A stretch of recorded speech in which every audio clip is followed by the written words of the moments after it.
Welcome back. Now, the fugitive former chairman of the pension reform tax team, Abdulrasheed Maina, has been extradited from Niger Republic, where he was arrested after a failed attempt to flee Nigeria. Maina is facing a 12-count charge of money laundering filed against him by the Economic and Financial Crimes Commission, EFCC. Now, he's alleged to have used his firm to launder 2 billion naira, part of which was used to acquire properties in Abuja.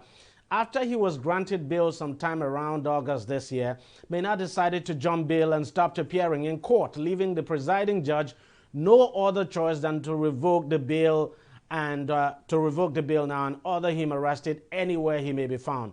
Maina's surety was also not spared. Senator Ali Ndume was remanded in Kuje prison for about 5 days over the ex-chairman's disappearance.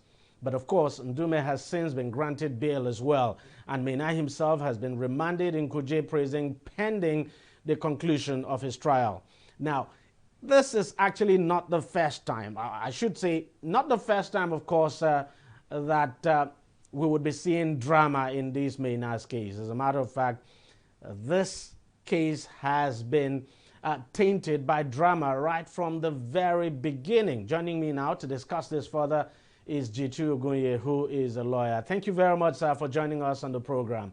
As I said, look, this issue of Maina has been dramatic right from day one. First of all, it took a long time to get him arrested. At some point, as a matter of fact, the government basically reabsorbed him into the civil service, and we saw the drama that played out that eventually led to his arraignment in court. And it appears the drama is still not over.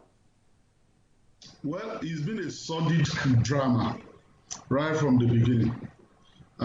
When in the recent past, Maina furtively, secretly was brought into the country, the media, in particular Premium Times and other newspapers, blew the lead on the fact that he had been surreptitiously reabsorbed into the public service. And following that revelation, the presidency acted, declaring that it had no hand in that despicable act. Yeah.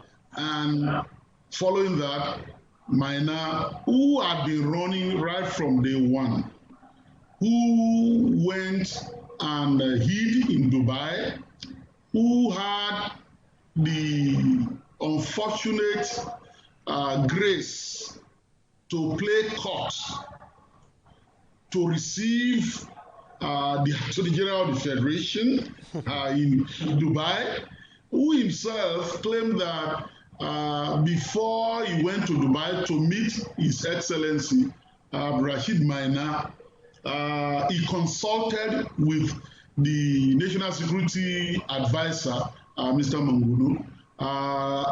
Maina had been running from day one. And so, while he was being investigated by the FCC on record, he eloped, he ran away, and then hid in Dubai, as I said, and then he came in furtively, secretly, and was reabsorbed into the public service. Following that revelation, as I said earlier, he was eventually arraigned in court. And for the record, when he was granted bail, it took time before his bail could be perfected. Absolutely. That was because a lot of reasonable people, rational people, appreciated that this man could not be trusted. That as far as trial integrity was concerned, in terms of his disposition to stand his trial, that it could not be trusted, and not too many people were willing to do that until Senator Ali Ndume, from perhaps his senatorial district, had to do that. He had to beat the bullets, so to speak, and he stood surely for him. And now he's seen what has happened to him. He too is just a graduate of Kuje prison now, having returned there recently, courtesy of the same Mawa,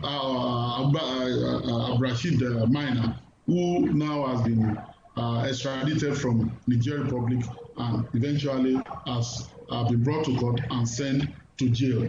The possibility, no probability, is that having abused the bail condition, he may stand in prison. He may stay in prison for the rest of the trial period until the matter is eventually decided. And that's exactly what the judge. That's exactly what the judge has ruled. But now, what does it? Because this case is really quite interesting in the sense of people standing surety for other people. It's something we see all the time, very common. You see high-profile cases, and you see people going in to stand surety for them. The case of Nnamdi Kanu of the IPOB is a clear example. He too nowhere to be found, and of course his surety is still around, and he says he can't find him. So what does it say about people standing surety for other people? What should people think about? Because not until Senator Ndume was jailed, a lot of people never knew that a surety could actually be jailed when the person he stood for is nowhere to be found. Now, it's a very serious obligation. It's a very serious self-imposed responsibility for any person to stand as a surety to somebody who's standing trial. What that person who is standing as a surety is telling the court and the justice administration, criminal justice dispensation system is that he will produce that person, and that is guaranteeing that that person who is standing trial, that criminal defendant, would be available for his trial throughout his trial period until that matter is decided one way or the other. So it's a very serious... and it appears those who stand surety for people don't do their proper due diligence before taking on that responsibility.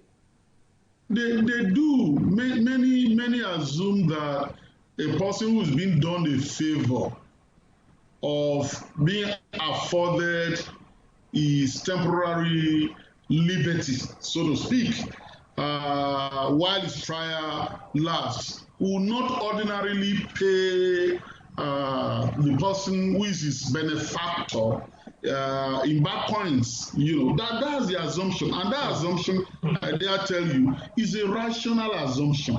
It's a reasonable assumption, particularly if the person for whom surety is being stood, for whom somebody has stood as a surety, is a so-called first offender, you know, who is facing criminal trial for the first time. So there's an assumption that this person will not run away. And in particular, in this case, because I want to stay on the minor thing, because it works both ways.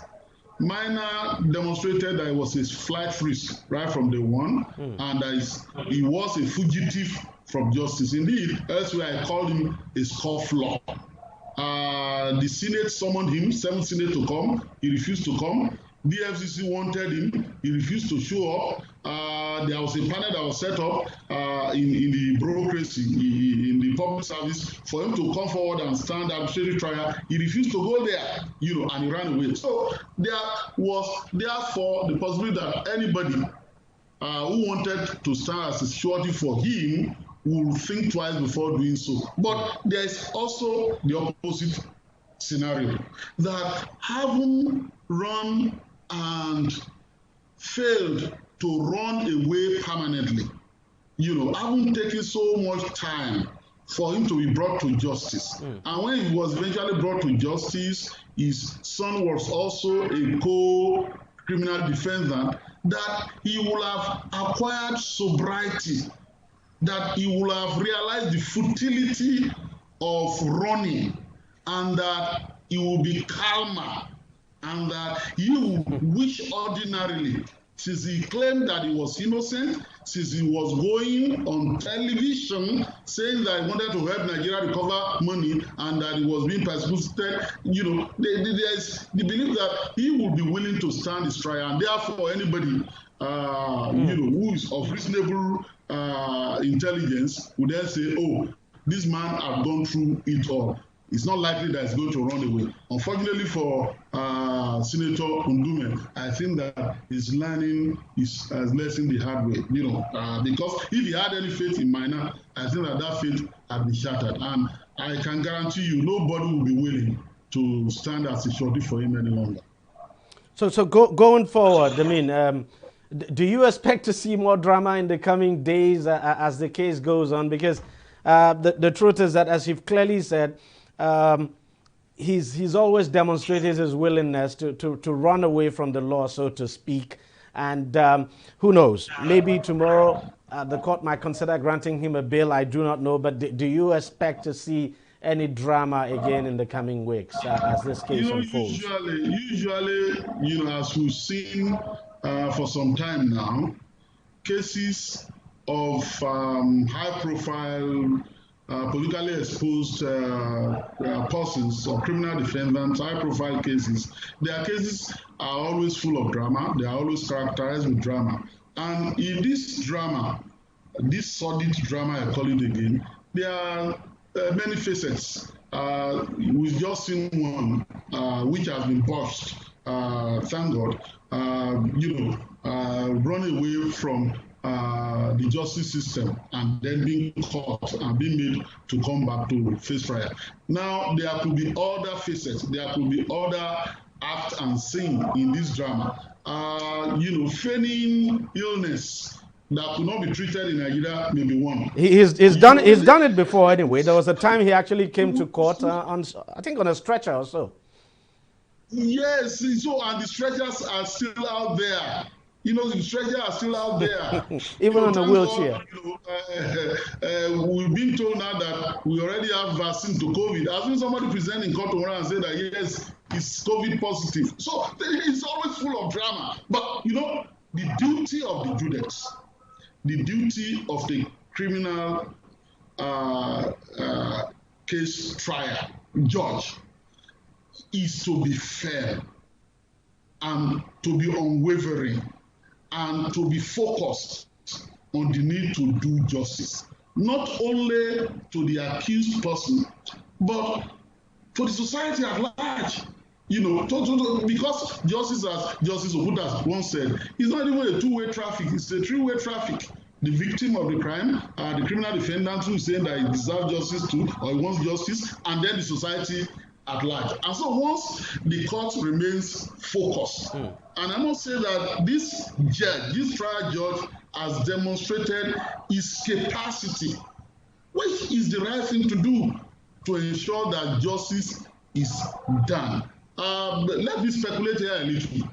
If the judge had not literally smashed the gavel, the judicial gavel, on his mighty judicial table, resulting in Senator Ali Ndume spending time in Kuje prison, maybe, just maybe, I say it's speculation, might not have been extradited from Niger. And I think I want to agree with you completely on that. Because Niger is not only close to Nigeria, it's just 2 letters away from being Nigeria, so to speak.